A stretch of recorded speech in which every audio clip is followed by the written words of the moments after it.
हम लोग पढ़ रहे हैं क्लास 9th के NCERT मैथ्स, जिसमें हम लोग प्रश्नावली 7.1 के सभी प्रश्नों को सॉल्व कर चुके हैं। आज हम लोग इसके आगे एक त्रिभुज के गुण के बारे में पढ़ेंगे। तो आप सभी को पता है कि त्रिभुज को दो आधारों पर बांटा गया है, पहला भुजा के आधार पर और दूसरा कोणों के आधार पर। भुजा के आधार पर भी इसको 3 भागों में बांटा गया और कोण के आधार पर भी इसको 3 भागों में बांटा गया है।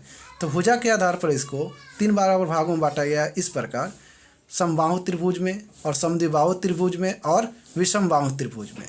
तो हमको इसके प्रकार इसमें नहीं पढ़ने हैं।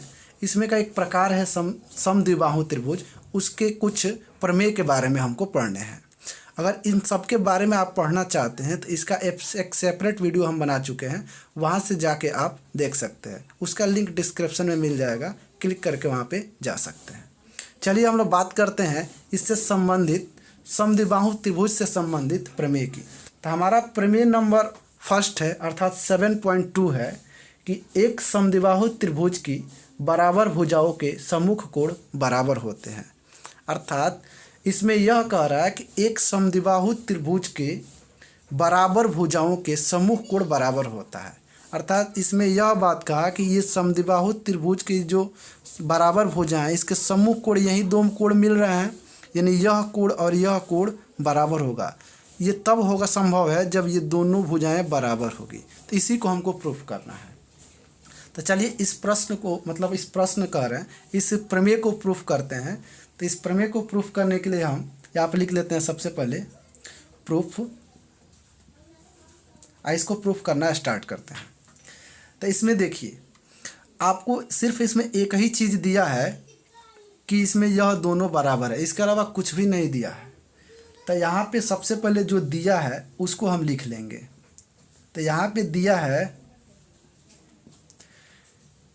यहाँ पे पहले इस त्रिभुज का नाम दे देते हैं A, B और C। और यहाँ से हम लिखते हैं कि जो जो भी चीज़ें दिया हुआ है।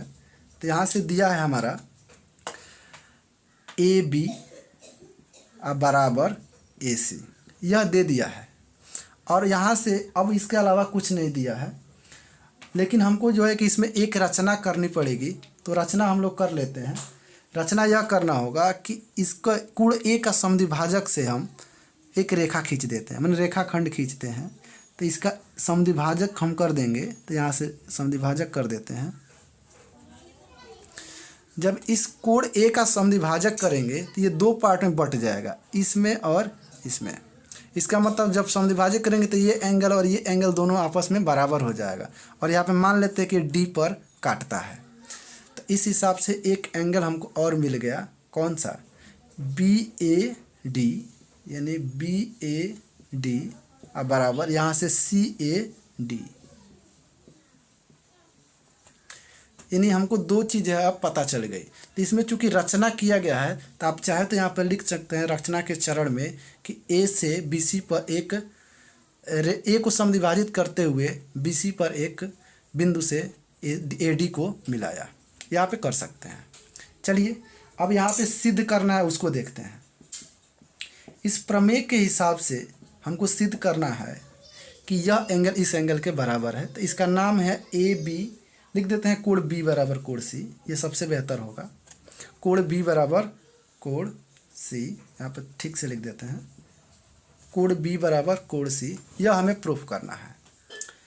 इसी के साथ हम लोग देखते हैं ये त्रिभुज अगर इस त्रिभुज के सर्वांगसम हम प्रूफ कर दे, मतलब ये जो त्रिभुज आपको दिख रहा है ABD और एक दिख रहा है ACD, इसको अगर सर्वांगसम प्रूफ कर दे तो यह प्रूफ हो जाएगा कि यह दोनों सर्वांगसम। तो यह प्रूफ हो जाएगा कि इन दोनों के करस्पॉन्डिंग एंगल्स जो यह है बराबर हो जाएगा। मतलब किसी भी सर्वांगसम त्रिभुज का करस्पॉन्डिंग एंगल्स और करस्पॉन्डिंग साइड्स दोनों बराबर होता है।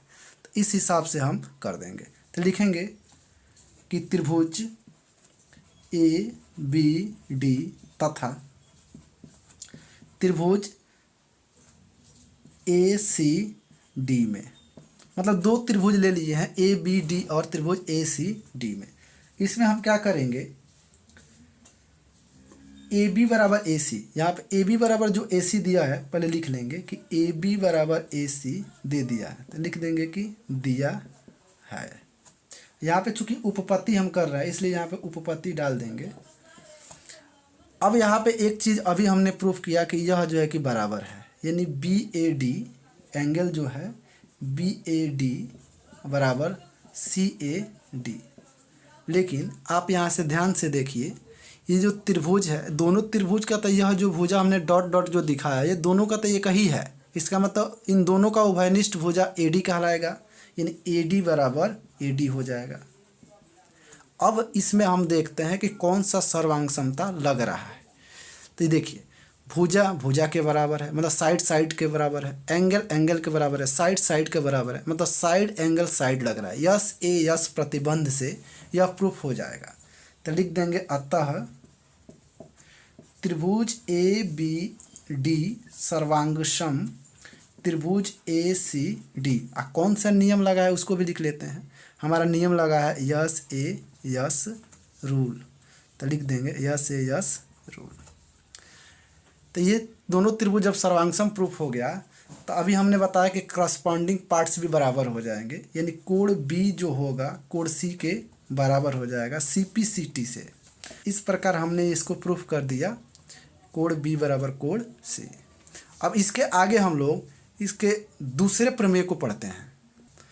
हमारा प्रमेय 7.3 है कि किसी त्रिभुज के बराबर कोणों की सम्मुख भुजाएं बराबर होती है। इसका मतलब इस प्रमेय में यही कहा है कि ये जो बराबर जो कोण जब किसी त्रिभुज का होगा, मतलब सम्मुख कोण जब बराबर होगा तो ये दोनों भुजाएं बराबर हो गई।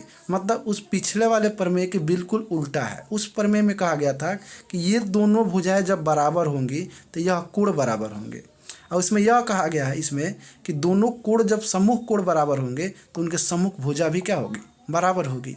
तो चलिए इसको भी हम प्रूफ करते हैं। तो यहाँ पे हम लिखेंगे, इसमें भी सबसे पहले इसमें लिख लेते हैं प्रूफ।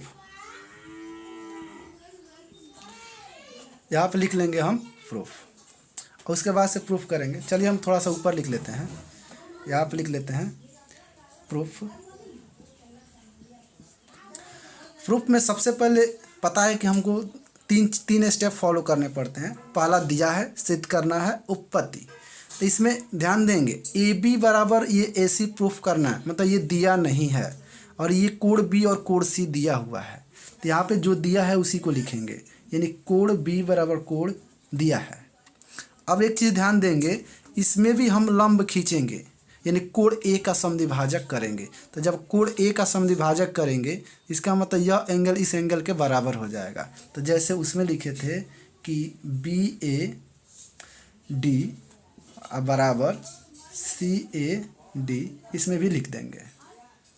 चलिए इसको थोड़ा सा ठीक कर देते हैं। ये हो गया हमारा दो चीज़ है।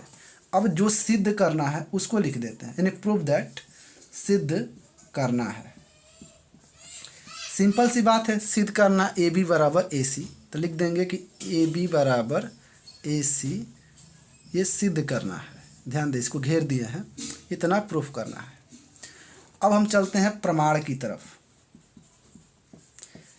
तब प्रमाण में हमको यही देखना है कि कैसे प्रूफ हो जाए कि यह बराबर है। तो इसका रास्ता यही है कि दोनों त्रिभुज को फिर से सर्वांग समता दिखाया जाए। तो यही त्रिभुज लेंगे ABD और ACD। तो लिखेंगे त्रिभुज ABD तथा त्रिभुज ACD में। अब इसमें देखते हैं कि क्या क्या बराबर दिया हुआ है। तो पहला तो ये BC के बराबर दिया है, तो लिख देंगे कि कोण B बराबर कोण C। और दूसरा में चूंकि इसमें साइड बराबर नहीं दिया है, एंगल बराबर दिया है, तो लिख देंगे कि यह एंगल बराबर दिया है इस एंगल के। तो जो दिया है वही लिखेंगे, अपने मन से कुछ कर नहीं सकते। CAD, यानी दो एंगल्स बराबर हो गए, लेकिन इसमें एक साइड कम से कम बराबर होना चाहिए। मतलब तो यहाँ से यह साइड तो दोनों का ना बराबर है, दोनों का उभयनिष्ठ है। तो इसको तो लिख ही सकते हैं कि AD बराबर AD। तो यहाँ से रूल की अगर हम बात करेंगे तो एंगल एंगल साइड हो रहा है, मतलब अगर सर्वांग समता लगेगी तो AAS लगेगी। तो कितने लोग यह सोचते हैं कि पता ना AAS सर्वांग समता होती है कि नहीं होती है, लेकिन मैं आपको बताता हूँ AAS सर्वांग समता होती है। ठीक है, तो ये हम AAS लगा के इसको हम प्रूफ कर देंगे।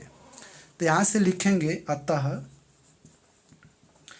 त्रिभुज ए बी डी सर्वांग समता त्रिभुज ए सी डी, मतलब दोनों सर्वांगसम हो गया। जब दोनों सर्वांगसम हो गया तो आपको पता है कि जितने भी इसके करस्पॉन्डिंग पार्ट होंगे सब बराबर हो जाएगा, मतलब ये इसके बराबर हो जाएगा। तो लिख देंगे यहाँ से कि ए बी बराबर ए सी। तो यह प्रूफ हो जाता है कि जब सम्मुख कोण जब बराबर होगा तो सम्मुख भुजा भी बराबर होगा। अब पहले में प्रूफ किए कि सम्मुख भुजा अगर बराबर है तो सम्मुख कोण भी बराबर होगा। ये जो प्रमेय है बहुत ही इम्पोर्टेंट है, इसके बगैर अगला प्रश्नावली सॉल्व होना असंभव है। अगर ये प्रूफ समझ में आया हो तो वीडियो को लाइक कीजिए, शेयर कीजिए और चैनल को सब्सक्राइब जरूर कीजिए। Thank you.